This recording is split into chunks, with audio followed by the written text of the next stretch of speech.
I'm a single Christian. Of course I joined the dream team to find my husband. I'm a single Christian woman. Of course I'm looking at every man's finger to see if they're married. I'm a single Christian man. Of course I'm gonna look and see if she can shout during the praise break.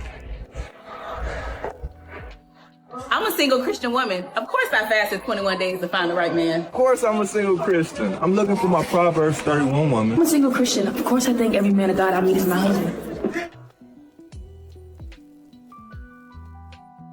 Single ladies in Nashville, this one is for you. I have a 6'7" bachelor. He is amazing. He's in his very early 50s. He's open to meeting someone 35 and above.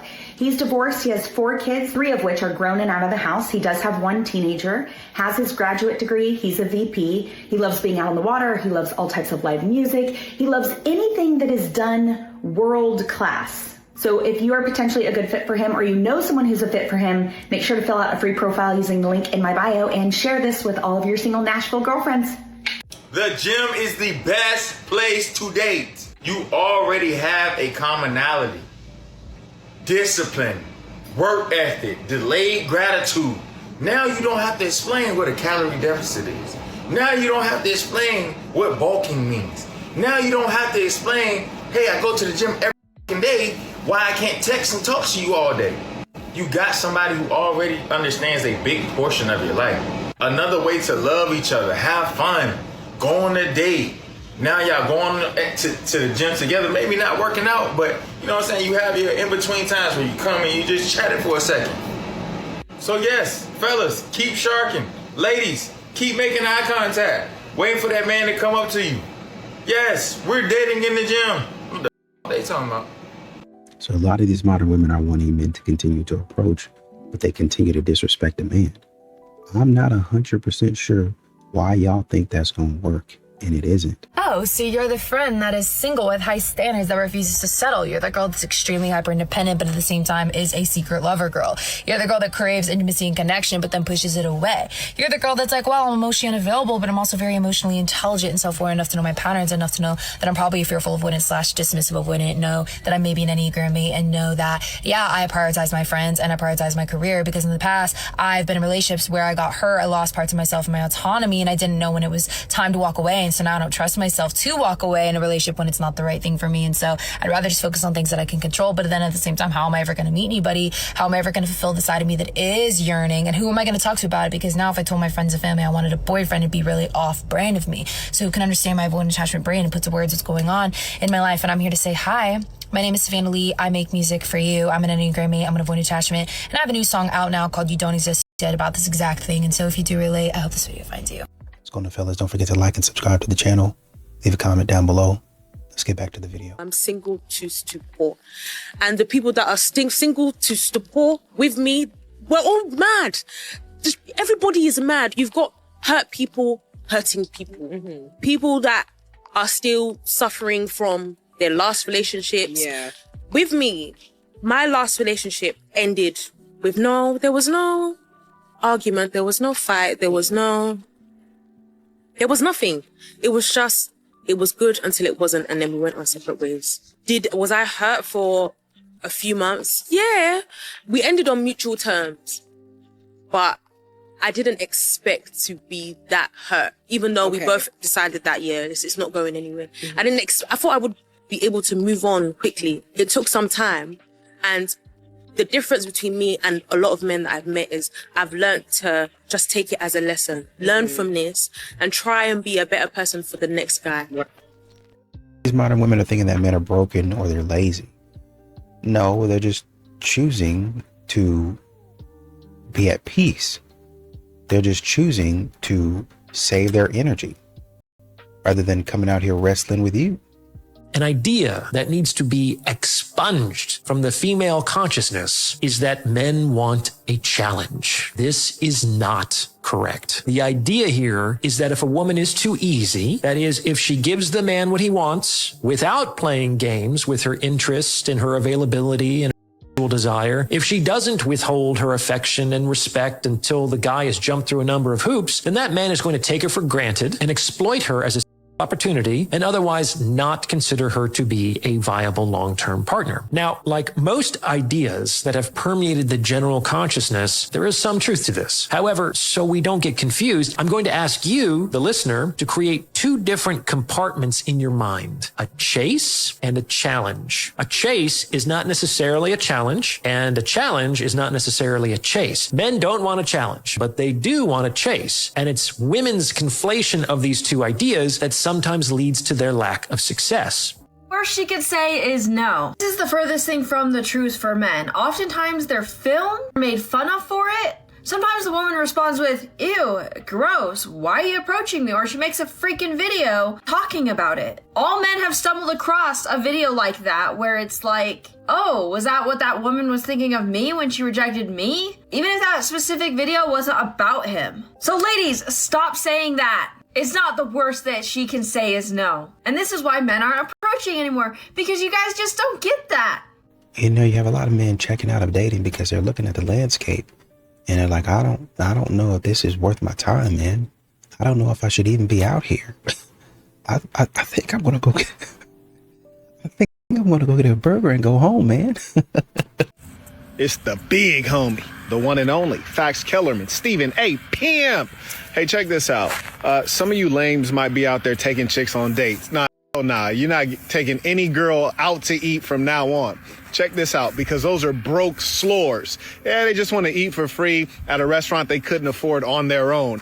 Out there buying wine. Oh yeah, I'll have the white wine. Nah, shorty, you just trying to do it on my dime. Hey, dig this, man. This is what you need to do. Take shorty straight to the grocery store. Yeah, tell her, hey, spend what you want to spend. On me. Then you take her straight to the kitchen and see what she could really do. Because the purpose of dating is not for you to go broke, nor is it for her to get free stuff. The purpose of dating is to figure out if you guys can build something together. See, the problem is a lot of these chicks are promiscuous, and they will part with a piece of pie, if you know what I mean, in exchange for a good dinner. And that's not the way we doing it out here. Marquettism is for the kids. Marquettism saves lives. Here's a map of registered offenders in Los Angeles. All these individual little dots. I'm going to randomly click on one, and you get $1 million if you accurately guess the gender. You wouldn't take those chances in a hypothetical situation, so women aren't going to take those chances in real life. For women, it is all men until proven otherwise. While women can be on this list, and it's possible, it's not as probable. And that's the point here. If the small percentage of women who do it upset you, then why wouldn't the large percentage of men who do it upset you too? Because you're not an advocate against, you're an advocate against women. And that's exactly what makes you good guys so dangerous. You really want to know why men are sick of hearing this message? It is because you said, quote, why wouldn't the large percentage of men upset you too? When men know, you know, we all know that it is not the majority of men. Even when you run the numbers, look, I did a quick Google search and you guys can check me on this, but I found that there are 750,000 offenders in the U.S. Let's say about 75% of them are male, because apparently Google says 25% are female. For a grand total of 562,000, the total male population is 165 million. When you do the math, that is 0.34% of males. So I think it becomes pretty clear that this message is purely to demonize men and doesn't really have anything to do with keeping women safe. You know, I think modern women don't really understand that having standards are fine. It's just when it sounds like a demand. It sounds like entitlement. And then on top of the entitlement, you don't really offer anything else. Have you ever tried dating a single dad who actually wants to see their kids? Hardship as a single mum. Right. There's a 50-50 chance whether your weekends are going to align. Like, your weekend off will be their weekend on. So you have to, there's some groundwork there. You've got to work out, are your weekends going to work? Then your weekdays. Are your weekdays the corresponding, if you get any off, are theirs off? Or they're fully with their, kids, and then they have to do the activities, taking them swimming. And obviously you've got to do the swimming and you've got to do the football. So it's a massive pain in the butt. But if you do date a single dad who actually likes to see their kids, they are the sweetest men ever. They are. They're lovely. They're amazing. The men that do not want to see their kids, red flag. The guys that put their kids first and will go, oh, sorry, I can't go on a date with you tonight. Freddie's ill. That's a real man. That's a real man. Put your kids first. That's what we want. But yeah, you just got to navigate the search bar first. A lot of these modern women, if you say hello to her in the grocery store, you're in a group chat as the creepy guy. Some creepy guy at Walmart, some creepy guy at the supermarket said hello to me, unless I'm attracted to him. Then he can say everything that he wants to me. I'd just rather not approach. Marriages do not add as much value to a woman's life as much as they do to a man's life, and I'm going to prove it with an example. The moment a man gets money, he wants to find a wife. Sometimes rich men get multiple wives, but the moment a woman starts getting rich, she does not want to be married. भाई क्योंकि जो अमीर आदमी है, ठीक है, उसको भाई एक वाइफ मिल रही है, बहुत बढ़िया है भाई. फ्री में तुम्हें कौन मिल रहा है? बच्चे पैदा करने की मशीन, बच्चों का ध्यान रखने की machine. Someone is taking care of things at home. You go work, you have your own life, and when you come home, your home is taken care of, right? There's so much labor that you don't have to put mind or effort towards. But a rich woman, like, she knows the moment she gets married, a lot of her time and energy will go towards building that home, and her career will suffer.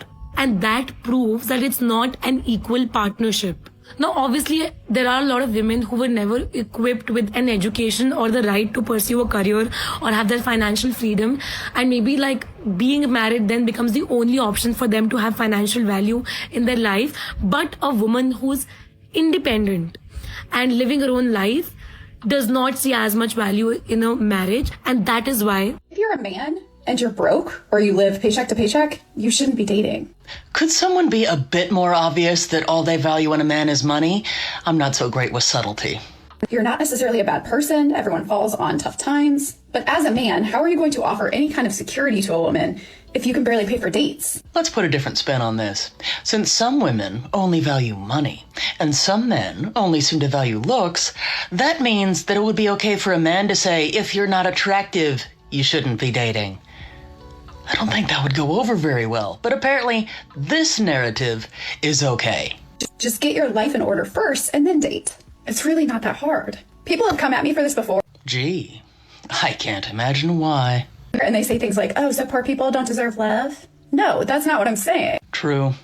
Someone never said anything about people in general. They were referring strictly to men who are possibly not the most financially stable, that they shouldn't be dating, implying that they don't deserve to have a chance at happiness until they have enough money in their bank account. Right? Or did I somehow misunderstand that?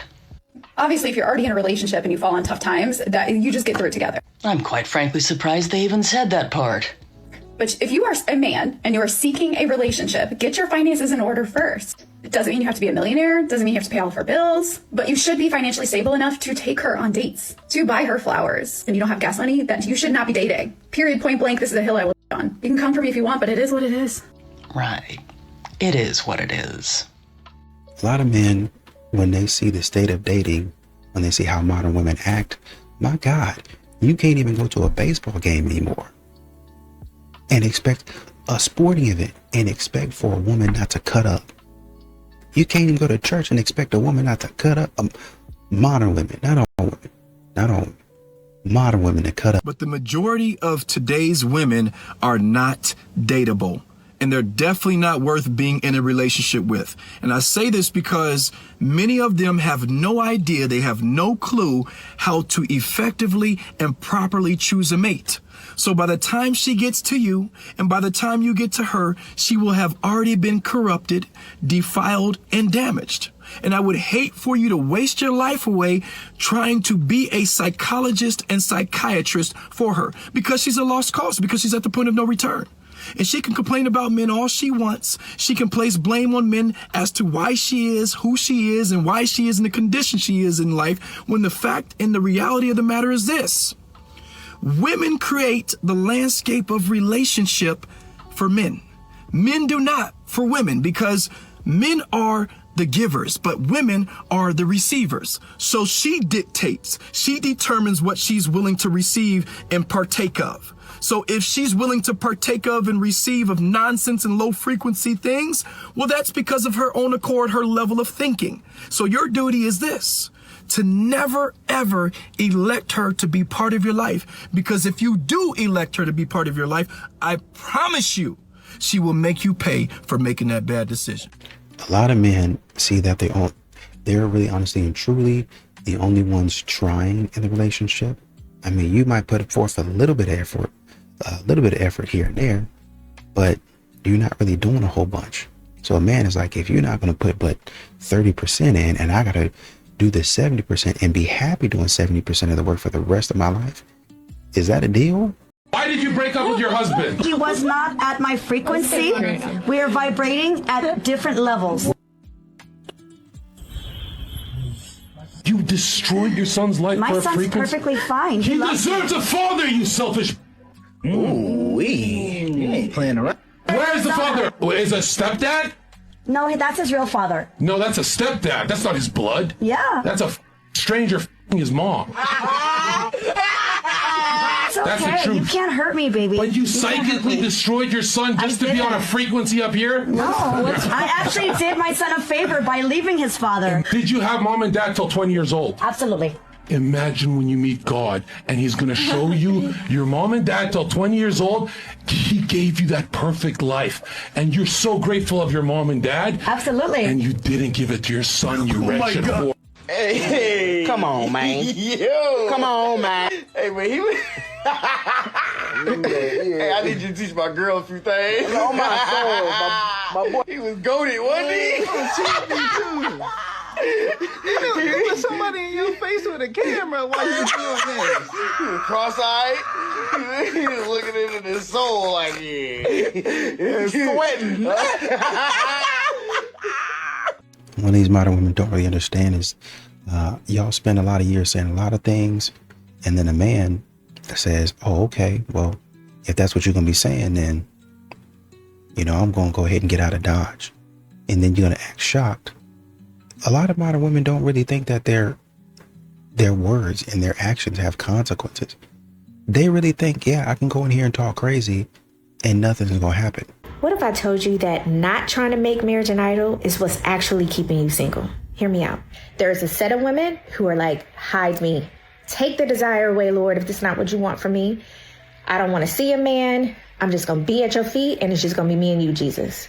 Then you're like, dang, I'm 40, 50 years old. I'm still not married. You're going back and forth. That double-mindedness, that don't work. Then there's women who, open to dating, picking wrong, even men in the church falling into sin, right? And you're like, I can't do this. So guess what? I'm going to get another degree. I'm going to make this money, start another business. Okay. I'm going to take 2 to 3 more trips, 1 international, and I'm going to start 5 new positions at the church and live my life. And guess what? Time passes and you're still single. Let me tell you something. God gave you that desire for marriage. It is okay. You're not doing anything wrong. You just have to learn how to date appropriately. You need to learn how to attract a kingdom spouse. You have to learn how to partner with the Holy Spirit and let him align you. And hear me good. That does not mean you're making marriage an idol. There are more Christian single women that are supposed to be married. It does not take this long. I know from experience, and now I know from my research. There are women who allow God to align them to their spouse. It happens suddenly, and I'm going to teach you exactly how to do it. Honestly, men are tired. They're genuinely tired of the nonsense, the BS, the crap that modern women continue to put out here online for no freaking reason. I'm not about to continue to be a part of that. And so when you get mad that I'm checking out, remember, hey, I as a modern woman had a part to play in this. Take the gift and use it. It's another productive way of thinking. Take and use. A man wants you to take and use. He opened the door. Just walk through it. Take the moment of ease to be more of whatever you want to be. He tells her she's beautiful. Take it and feel more beautiful. Be more confident. Mm-hmm. Glow even brighter. Well, estrogen's going to create safety, looking for safety through connection. And a big part of that is reciprocity, precise reciprocity. You say, you look beautiful. Oh, so do you. And look, what the heck, right? Which is better than arguing with you about, oh no, not me, not this. Did you, and we'll point out the flaws because we think flaws discount beauty. We don't know. So it's, the cool thing about this, the hard and the cool thing about it, we literally have opposing instincts. The hormones have us pursue safety in ways that interfere with each other. Productivity blocks out connection. Seeking connection will interrupt productivity. So, yeah, facts versus feelings, productivity versus connectivity, take and use. How do you know a man appreciated something? He used it. You gave him advice and he used it. That's how you know he valued it. Not because he wrote you a thank you note. And let me tell you one thing. A man's idea of peace very often means a woman silently tolerating all of his disrespect. All women say they want a good man until they actually meet one and realize they're not equipped to handle him. A good man is not convenient. He doesn't bend to accommodate chaos. He doesn't rearrange his values because you're emotional. A real good man has discipline, boundaries, and priorities that don't shift based on your mood. And this is where women get confused. When you've never met emotional maturity, you misread everything. You call him cold because he won't tolerate drama. You call him selfish because he protects his peace. You label him detached because he refuses to beg for your approval. But that's not coldness. That is self-respect. A man who knows his worth doesn't move from insecurity. He moves from conviction. Good men don't chase drama. They don't chase chaos. And they sure as don't chase women who weaponize emotion. They build, they lead, they create order. Most women aren't ready for the responsibility that comes with a stable man because stability doesn't feed your need for emotional roller coasters. It doesn't scratch that itch for unpredictable validation. For women raised in dysfunction, peace feels boring until you lose it. A good man requires partnership, respect, and a woman who's emotionally regulated, not reactive, not reckless. Stay solid. Good men don't bend. They build. And the right woman rises to meet him.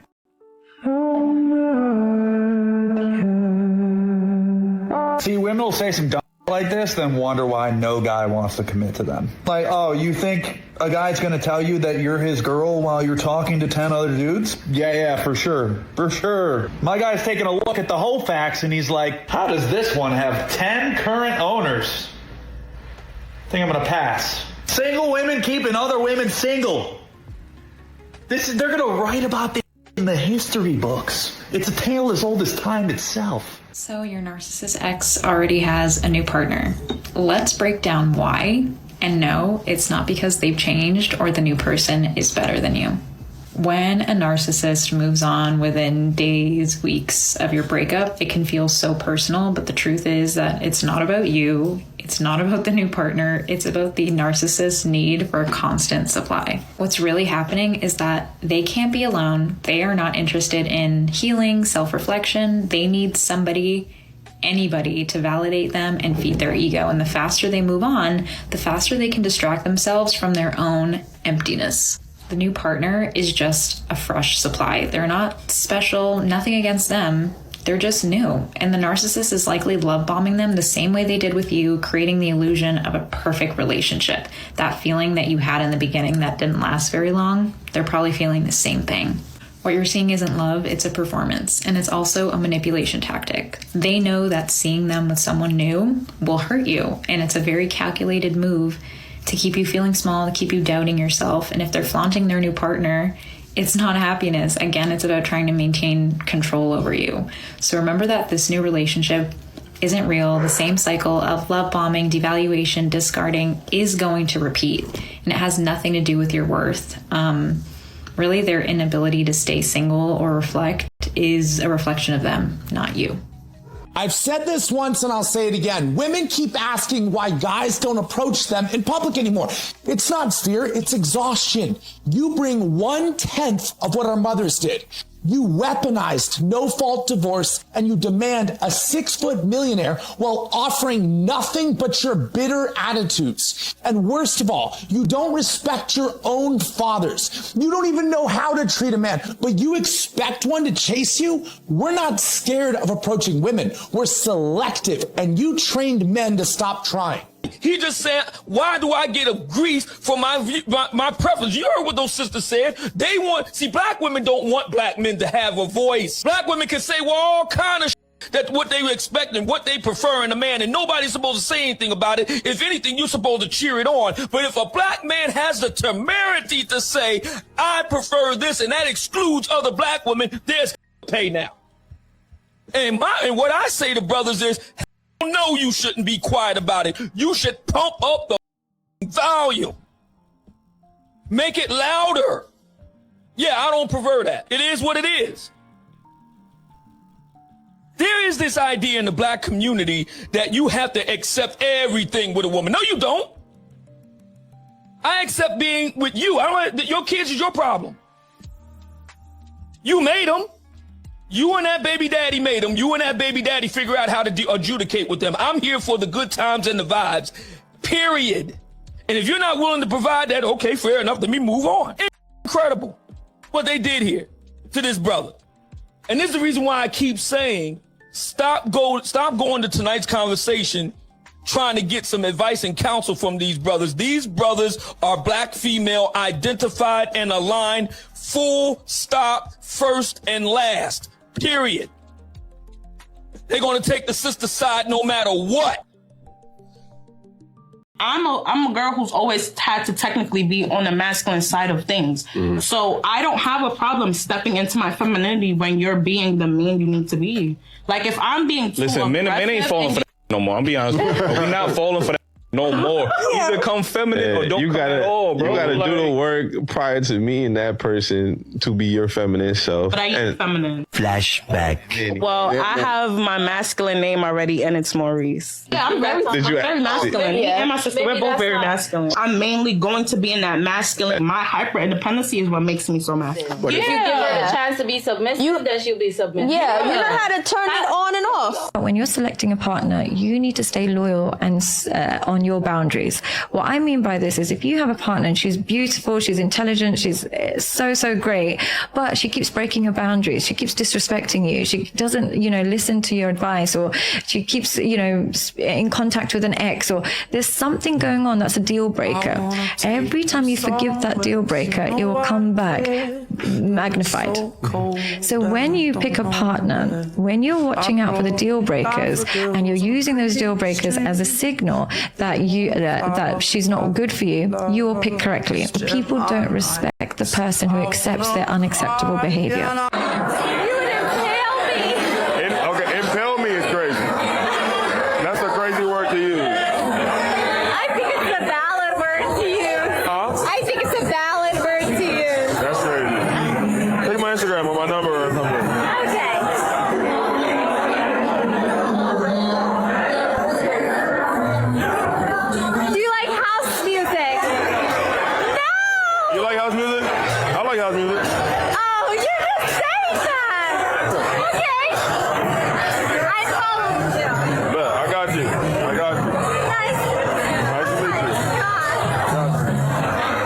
I've seen all these videos of women asking, where are the good men? Men are broken. They're traumatized. Good men have been beaten down. They've been in unhealthy relationships where they've been controlled and emasculated to believe that they're nothing. Good men are terrified to get into another relationship because of the trauma they dealt with in their past relationship.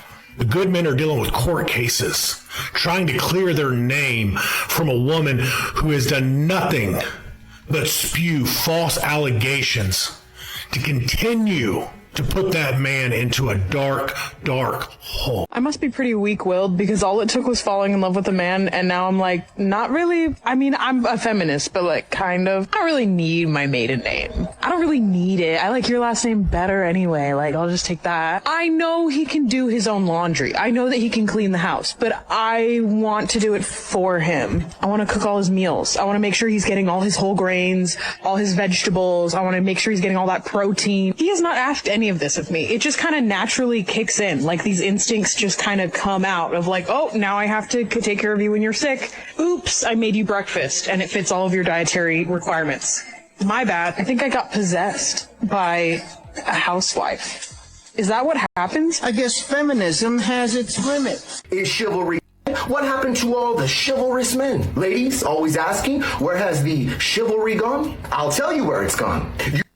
That's where it's gone. You see, a lot of men are getting tired of opening doors and not hearing a thank you. Letting a lot of our comments go unliked and unreplied to. All of a sudden skip out and disappear in the middle of the dinner date. And of course, we pay for the bill, forcing us to eat our food and yours too, not because we're hungry, but because we paid for it. My best advice, fellas, do it from the heart. Do it with class, but do it not because you want her to like you. Do it because you want to do it. And ladies, if he's not being chivalrous enough, you straight up let him know, hey, I need you to open up some doors and show up with some roses to my front door every once in a while. Yeah, heard me now.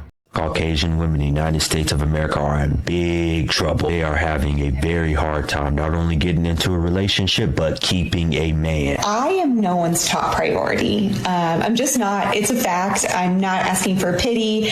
I'm not woe is me, but it is truly just a fact. I am no one's, call me when you get home, or I joke around and say, I'm looking for someone to text when my plane lands. I'm not that for anybody. 34. I'm single. I have no single friends. I deleted all my dating apps, and I'm the biggest homebody I know. It's not spoken about enough how hard it is being the other woman that doesn't get chosen and the one that just gets discarded like trash, while the other one gets the changed man and gets a future. Just went out on a first date with a man who smells like hamster bedding, who said he never reads, he never votes, and he doesn't understand that the world is actually round. He showed me time and time again, and here I am, just like a waiting to be loved. Like, please let me, pick me, choose me.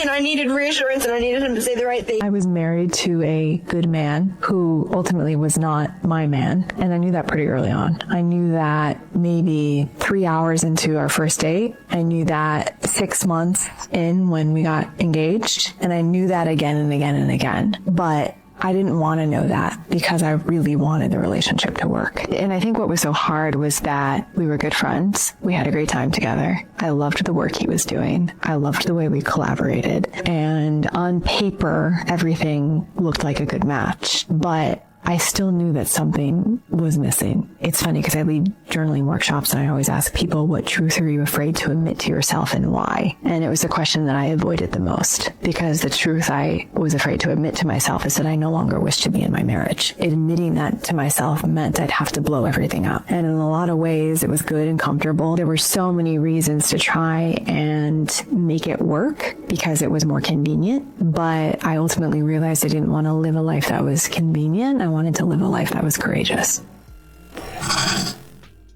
I'm going out this weekend. Probably won't be back until late. Okay, where to? A short trip with Alex. Your male best friend. He's like a brother, Ethan. Don't start. I'm not starting anything. I'm just clarifying what you're asking me to be comfortable with. This is exactly what I mean. You're being insecure. I'm not being insecure. I just want to understand. Insecure men compete. Secure men don't argue for their place. They decide whether the environment respects it. So you don't trust me now? Trust isn't blind tolerance. Trust works inside boundaries, not outside of them. Nothing is happening. You're reading into it. I don't read intentions. I read patterns, optics, and consequences. He's always been there for me. Orbiters usually are. That's what makes them orbiters. Availability without accountability. That's insulting. It's descriptive. Keeping men close just in case doesn't make me special. It makes me provisional. So I'm not allowed to have male friends now? You can have any friends you want. I'm just not staying where I'm an option. What are you saying? Wow, you're really controlling. Control is telling you what to do. Boundaries are telling you what I accept. So what, this is an ultimatum? No, it's alignment. I don't negotiate self-respect. You'd really walk away over this? I value myself too much to compete for a role I already earned. Ethan. When I commit, I'm the only plan. And I don't stay where I'm optional.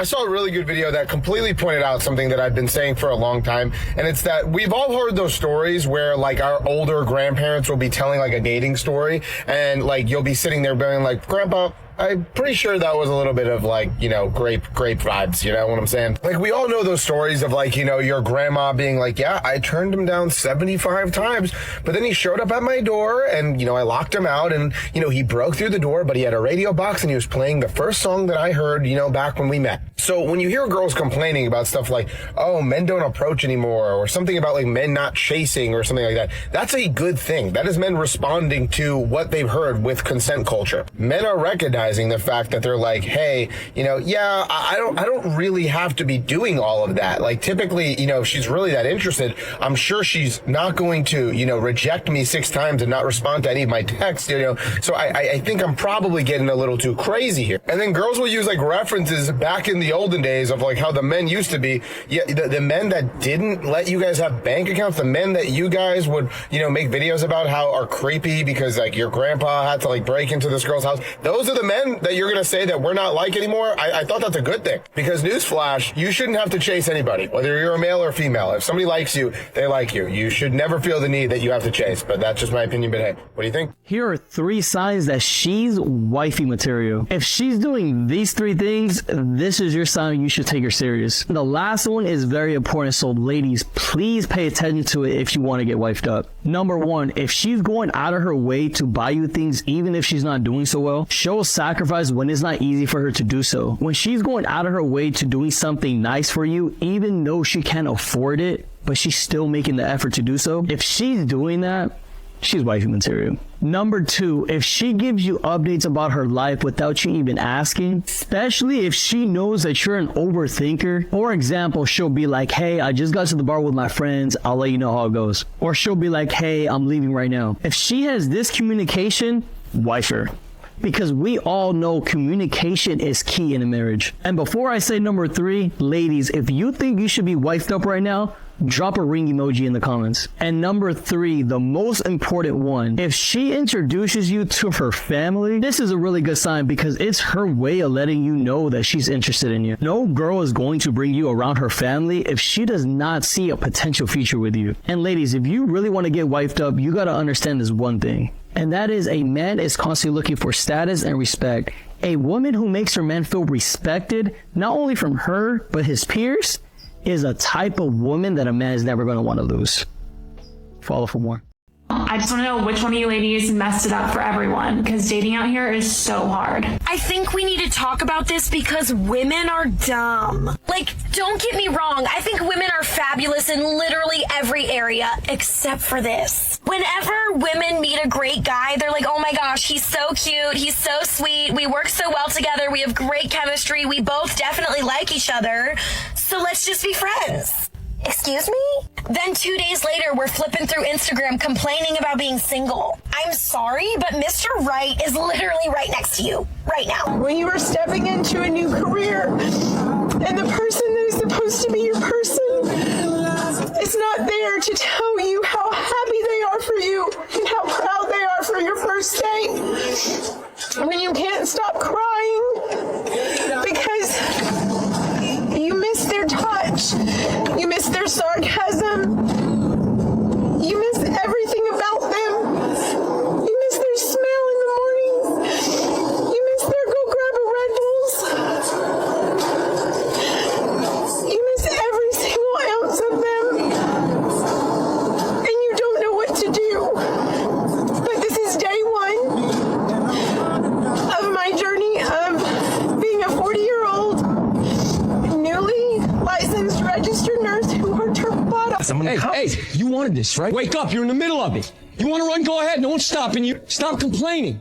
Now let's talk about the men, because this is where a lot of dudes completely miss the mark. Most men believe they're supportive because they provide financially or stay physically present. But what about the emotional support? That's where things tend to break down. You tell your wife that she's overreacting, too emotional, too sensitive, and you wonder why she gets distant, cold, or constantly frustrated. Here is a brutal truth, so listen up. A woman does not become difficult for just no reason. She becomes dysregulated when she feels emotionally unsafe, unheard, or dismissed. And same thing, psychologically, a woman needs emotional safety before she can relax or soften or trust you. When she brings you her emotions, she's not asking you to fix her. She's asking you to stay present and hold some space for her. And many men don't know how to do that. They shut down, they get reactive, they get defensive, they minimize, or they walk away when the conversation gets uncomfortable. That is not strength. That is emotional avoidance. And when a woman doesn't feel emotionally supported, she will harden up fast. She stops being affectionate. She stops opening up. She starts protecting herself instead of connecting with you.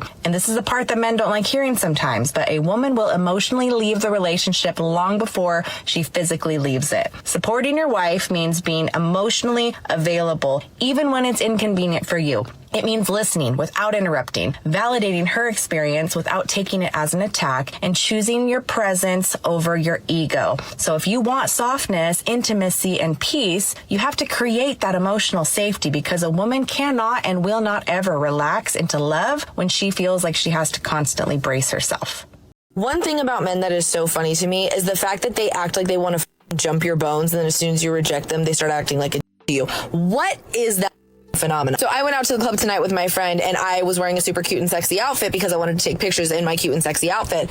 And we're outside, we're taking some pictures, and there were multiple guys, by the way, who came up, and like as soon as I was like, oh no, I'm not interested, started acting like one guy in particular was like, oh, that red looks so good on you, because I'm wearing a red shirt. He was like, that red looks so good on you. And then he was like trying to get in my picture.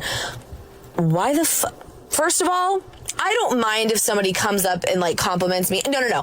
I am bothered if you come up to me. If you walk past me and give me a drive-by compliment, that does not bother me. But if you come up to me and now you're getting in my shot, I'm here taking pictures. You see the camera woman right in front of me. Why the would you hop in my photo? I don't want your crusty, dusty, musty in my pictures. Now you're ruining the vibes of my photos. And he was like, oh, that red looks so good on you. And I was like, oh, thank you, but I'm not interested. I have a fiance. And I always flash my ring at people, and I'm like, I have a fiance, because it's always the threat of another man that is going to get them to walk away. But sometimes that isn't always the case. So he keeps on lingering, and I was like, okay, you can walk away now. You can walk away now. And after I said that, he immediately, of course, he's rejected. So now he's going to be the biggest. He never wanted me. Now I'm just some fat, ugly. He never wanted me in the first place. What the? And then he goes like, you should take that red off. It looks like on you. Why? And it's always the thing that they compliment you on. It's the weirdest thing in the world. Oh my God, men are so emotional. It's crazy. A lot of these modern women don't understand that when you make your bed, you can't try to force a man to lie in it. When you go out there and handle your content, like the way you handle your business, you can't go force a man to try to clean up after you. That doesn't make any sense. And then when a man cleans it up, you go and make more of a mess. What man is going to sign up to say, yeah, I want to get my behind kicked? Which one?